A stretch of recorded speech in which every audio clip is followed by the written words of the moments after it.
तर सगळा खेळ नशिबाचा असतो. कधीच एक्सपेक्टेशन घेऊन कोणत्या जागेवरती जायचं नाही. नशिबात जे आहे तेच भेटणार, ना कमी ना जास्त. आणि आमचं नशीब तर तसंच खराब सुरू होतं.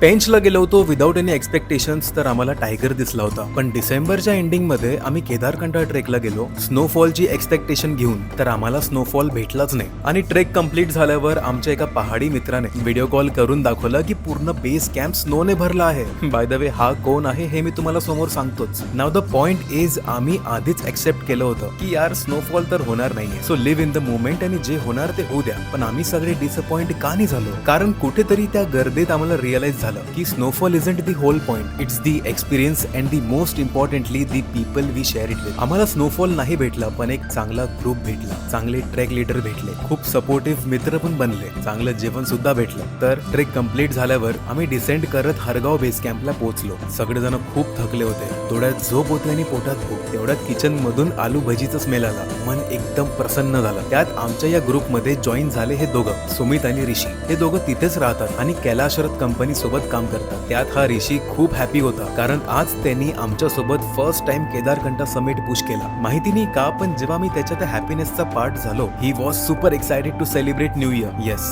आज होता लास्ट डे ऑफ 2025. आधी आम्हाला त्यांनी खूप चांगलं जेवण दिलं, ज्याच्यामध्ये पनीरची भाजी, मंचुरियन, फ्रूट क्लस्टर्ड सारखे आयटम्स होते. आणि आम्ही तर शॉक की इतक्या वरती हे सगळं कसं काय.